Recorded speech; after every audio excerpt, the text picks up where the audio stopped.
Salam, selamat pagi Bapak Ibu jemaat yang dikasihi oleh Tuhan. Shalom, selamat pagi Ibu Bapak, saudara-saudara yang diberkati Tuhan kita. Shalom, selamat pagi jemaat yang dikasihi oleh Tuhan Yesus Kristus.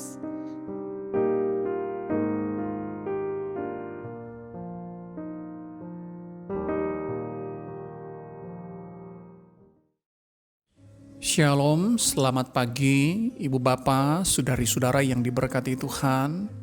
Sebelum kita membaca dan merenungkan firman Tuhan, mari kita meminta pertolongan Tuhan melalui doa.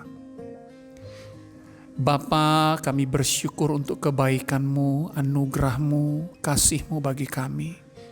Engkau terus menjaga, melindungi, dan memelihara kami. Saat ini Bapa, sebelum kami membaca dan merenungkan firman Tuhan, tolonglah kami agar kami dapat mengerti dan dapat kami hidupi di dalam kehidupan kami setiap hari. Terlebih khusus menjadi modal bagi kami untuk kami menjalani hari ini.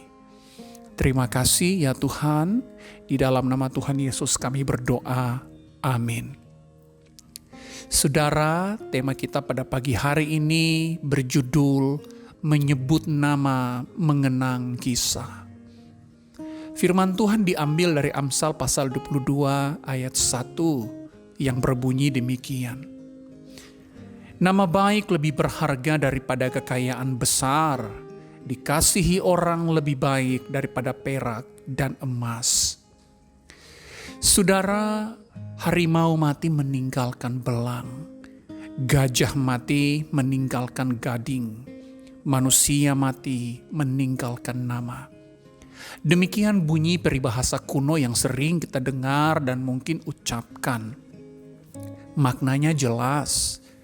Ketika kita meninggal dunia nanti, waktu tetap terus berjalan dan sejarah akan terus bergulir. Sedangkan mereka yang meninggal tidak ada lagi bersama dengan kita dalam ruang dan waktu. Yang tertinggal hanyalah nama dan kisah.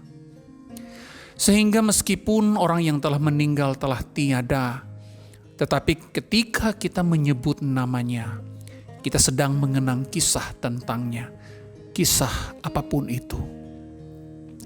Hal ini akan terjadi pada siapapun sebelum Tuhan Yesus datang kedua kali. Setelah kita meninggal, pada akhirnya hanya tinggal nama dan kenangan. Pernahkah kita berpikir bahwa jika kita meninggal dunia nanti, nama kita akan dikenang seperti apa?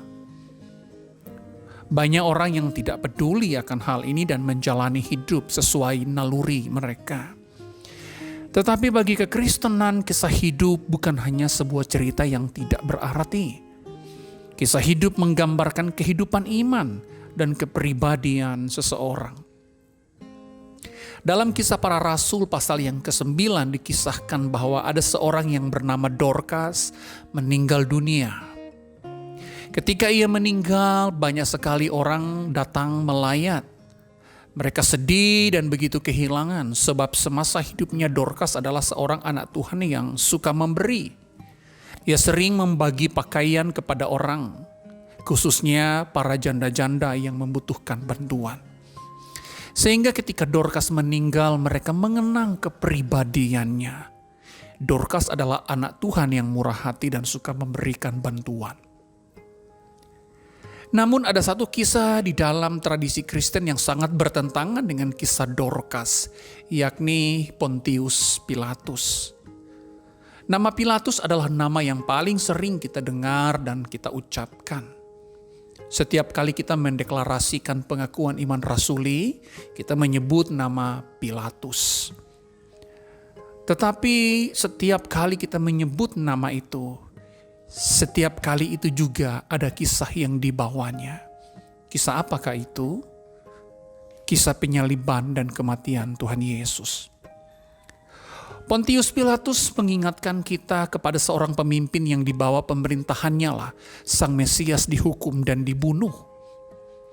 Ini hal yang sangat ironi. Selain menekankan sisi historisitas dan dari peristiwa penyaliban dan hal-hal yang terkait, nama Pontius Pilatus adalah salah satu nama yang sepanjang kekristenan diingat-ingat sebagai seorang pembunuh. Nama Dorcas dan nama Pilatus masing-masing membawa kisah. Yang satunya kita seorang yang menghidupi imannya kepada Allah dengan menjadi berkat. Dan satunya lagi kita seorang pembunuh yang melakukan perlawanan kepada Allah. Pertanyaan refleksi bagi kita adalah jejak kehidupan apa yang akan kita tinggalkan bagi orang-orang di sekitar kita. Ketika orang-orang mendengar nama kita, kisah apa yang mereka kenang? Apakah mereka akan mengingat kita sebagai pribadi yang mencintai Tuhan, menjadi teladan jujur, penuh kasih, disiplin, berintegritas, dan hidup dalam kebenaran? Atau malah sebaliknya, kita dikenang sebagai orang yang adalah koruptor, pembunuh, munafik, provokator, pengacau, diktator, pencuri, perampok, dan lain sebagainya. Sebagai orang percaya, kehidupan kita adalah kehidupan yang memancarkan iman kepada Yesus Kristus. Maka seharusnya lah kisah hidup kita berbicara tentang kisah hidup seorang pengikut Yesus. Sehingga pada waktu orang lain menyebut nama kita, maka mereka mengingat bahwa kisah hidup kita adalah kisah perjalanan hidup seorang anak Tuhan yang betul-betul menghidupi imannya. Kapanpun nama kita disebut, maka kisah iman kita kepada Allah berbicara kepada mereka. Mari saudara menulis sejarah hidup kita berdasarkan iman percaya kita kepada Kristus. Amin. Mari kita berdoa. Tolonglah kami Tuhan, agar kami dapat hidup dengan baik, dengan benar, meneladani Engkau sebagai Tuhan kami. Sehingga di mana kami hidup, kami mengukir kisah tentang iman kami kepada Engkau Allah yang kami percaya. Tolonglah kami ya Tuhan menjalani hari ini dengan mengukir kisah tentang iman kami kepada Engkau. Di dalam nama Yesus kami berdoa. Amin.